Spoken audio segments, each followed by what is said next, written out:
स्वामी समर्थ. नमस्कार मंडळी, स्वागत आहे तुमचं माझ्या या यूट्यूब चॅनलवर. स्वामी समर्थ महाराजांच्या कृपेने आशीर्वादाने तुमच्या सर्व इच्छा आकांक्षा महाराज पूर्ण करूत हीच मी स्वामीचरणी प्रार्थना करते आणि आपल्या आजच्या या नवीन व्हिडिओला सुरुवात करते. आज व्हिडिओच्या माध्यमातून तुम्ही जाणून घेणार आहात की उद्या म्हणजे वार गुरुवार 5 फेब्रुवारी 2026 या दिवशी आलेली आहे माघ संकष्ट चतुर्थी आणि याच दिवशी उत्तरा नक्षत्रसुद्धा आलेलं आहे आणि गुरुवार आहे आणि शुभ दिवस आहे. यामुळे या तिथीला आणखीनच एक महत्त्व झालेलं आहे. जसं संकष्ट चतुर्थी ही तर आपल्या सर्व संकटांचा नाश करणारी असते, तशी दर महिन्याला दरमहाला येणारी जी चतुर्थी असते पौर्णिमेच्या नंतर चौथ्या दिवशी ती म्हणजे संकष्ट चतुर्थी. म्हणजे ही चतुर्थीचं व्रत केल्याने आपल्या घरावरील येणारे संकट, आपल्या जीवनात येणारे संकट नाहीशी होत असतात. पण संकष्ट चतुर्थीला जर गुरुवार असेल, उत्तरा नक्षत्र असेल आणि वार शुभ दिवस असेल तर खरंच या दिवसाला आणखीन एक चांगलं महत्त्व येत असतं. तर आपल्याला उद्या संकष्ट चतुर्थी म्हणलं तर संकष्ट चतुर्थी ही गणपती बाप्पाला समर्पित आहे. म्हणजे गणपती बाप्पाची पूजा आराधना आणि सेवा करण्यासाठीचा महत्त्वाचा दिवस हा मानला जातो. आता बऱ्याच जणाला संकष्ट चतुर्थी हे व्रत असतं आणि बऱ्याच जणाला हा उपवास नसतो. तर आपण हा जो उपाय सांगणार आहे मी तुम्हाला, तर हा उपाय तुम्ही कुणीही करू शकता.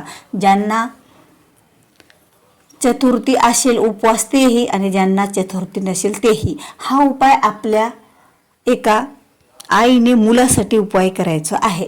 तर आईने मुलासाठी उपाय काय करावा? अगदी उपाय सोपा आहे आणि या उपायाचा फायदा आपल्याला बराच होणारा आहे. मुलांची शिक्षणात प्रगती व्हावी आणि आपल्या मुलाला चांगले मार्क पडावे. म्हणजे आता एक्झामचे दिवस सुरू झालेले आहेत आणि परीक्षेचा काळ म्हणजे मुलांची परीक्षा असते आणि त्याचबरोबर आईवडिलांची पण परीक्षा असते. तर मुलासोबत आईवडिलांची परीक्षा असते म्हणून तर आईलासुद्धा आपल्या मुलांची जेवढी काळजी असते ना, खरंच तेवढी काळजी कुणाला नसेल असं मला वाटतं. एका आईला आपल्या मुलांच्या परीक्षेची खूप अशी काळजी असते. तो परीक्षा देतो पण पेपर तो लिहितो पण सगळी चिंता काही तिच्या पाठीमागं असते. तर काय करायचं आहे बघा, आपल्याला संकष्ट चतुर्थीच्या दिवशी एका आईने आपल्या मुलासाठी हा उपाय करायचा आहे. गणपती बाप्पा, आपल्या घरामध्ये जी गणपती बाप्पांची मूर्ती आहे त्या गणपती बाप्पाच्या मूर्तीला तुम्ही अभिषेक घालून घ्यावा गणपती अथर्वशीर्ष पठण करत. जर तुम्हाला गणपती अथर्वशीर्ष येत नसेल तर तुम्ही ओम गण गणपती नमः या मंत्राचा जप करत तुम्ही अभिषेक घालून घ्या. दुधाने, साधा किंवा पंचामृताने अभिषेक घाला. स्वच्छ त्याला त्यांच्या जागेवर ठेवा. पूजेच्या ठिकाणी खाली थोड्याशा अक्षदा टाका. नंतर ती मूर्ती ठेवा. आपल्या देवघरातलीच गणपतीची मूर्ती, आपल्याला वेगळं असं काही करायचं नाही आहे. मग त्या गणपतीच्या मूर्तीला तुम्ही जे काही तुम्ही रुईचे वस्त्र करणार आहेत ते घाला. त्याला हळदी कुंकू अक्षदा गंध लावा. एक लाल फूल अर्पण करा आणि 21 दुर्वा अर्पण करा. आणि या उपायासाठी तुम्हाला लागणार आहेत ते म्हणजे 21 तांदूळ. 21 तांदूळ, अख्खे तांदूळ घ्यायचे आहेत. कुठेही तुटलेला फुटलेला तांदूळ अजिबात आपल्याला या उपायासाठी जमत नाही. त्यामुळे अख्खे तांदूळ घ्यायचे आणि ते तांदळात थोडी हळदी आणि कुंकू करून टाकून ते तांदळाच्या अक्षदा आपल्याला बनवायच्या. म्हणजे ते तांदूळ थोडेसे लालसर करायचे कारण गणपतीला लाल रंग हा खूप आवडत असतो. त्यामुळे आता ते 21 तांदूळ घ्यायचे, आपल्या समोर घेऊन बसायचं. एक आसन टाकायचं समोर, आसनावर बसायचं आणि गणपती बाप्पाला गुळ आणि खोबऱ्याचा नैवेद्य दाखवायचा. आता एक खोबरं घ्यायचं, त्यावर गुळाचा खडा ठेवायचा आणि तो नैवेद्य गणपती बाप्पाला दाखवून द्यायचा. त्यानंतर आपल्याला उपाय करायचा आहे. आता उपाय काय करायचा आहे बघा, आपल्याला 21 वेळा हा उपाय करण्यासाठी एक मंत्र म्हणायचा आहे. तो मंत्र म्हणजे ओम एकदंताय विद्महे वक्रतुंडाय धीमहि तन्नो दंती प्रचोदयात. एकदा मंत्र म्हणायचा, तो तांदूळ गणपतीला अर्पण करायचा. दुसरा मंत्र म्हणायचा, पुन्हा मंत्र म्हणायचा, तो तांदूळ गणपतीला अर्पण करायचा. असं 21 वेळा मंत्र म्हणून 21 वेळा गणपती बाप्पाच्या चरणावर तुम्हाला ते तांदूळ अर्पण करायचे त्यांच्या समोर.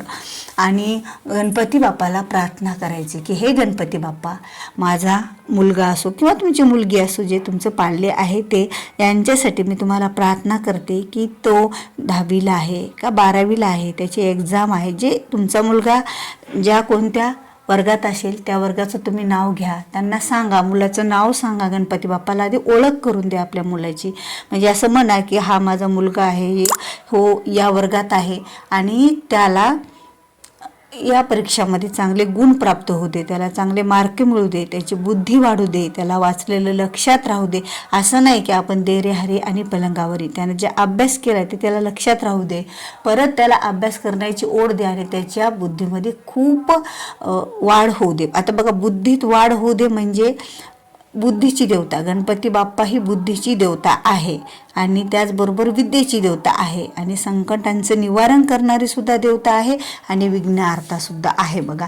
त्यामुळं चारही गोष्टी गणपती बाप्पा आपल्याला देऊ शकतात.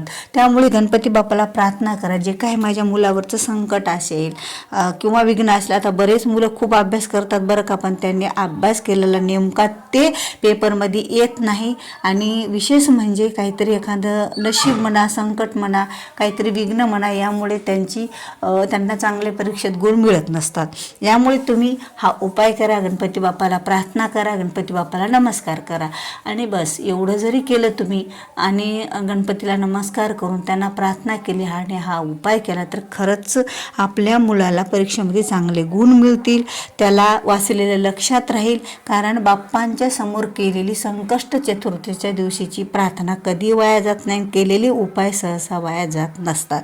म्हणून आपल्याला हा उपाय करायचा आहे आणि हा उपाय आता उद्या त्या तांदळाचं काय करावं तर बघा, ते तांदूळ तुम्ही निर्माल्यात टाकायचे आहेत. म्हणजे गणपती बाप्पाला उद्या स्नान घातल्याच्या नंतर परत गणपती बाप्पाला स्नान घालून तुम्ही जो नैवेद्य ते दाखवायचं ते दाखवून घ्या आणि ते जे तांदूळ आहेत ते तुम्ही निर्माल्यात टाकून द्यायचे आहेत. म्हणजे निर्माल्यातच टाकायचे आहेत, आपल्याला काही सोबत घ्यायचे नाही, फक्त बाप्पांचा आशीर्वाद आपल्याला सोबत घ्यायचा.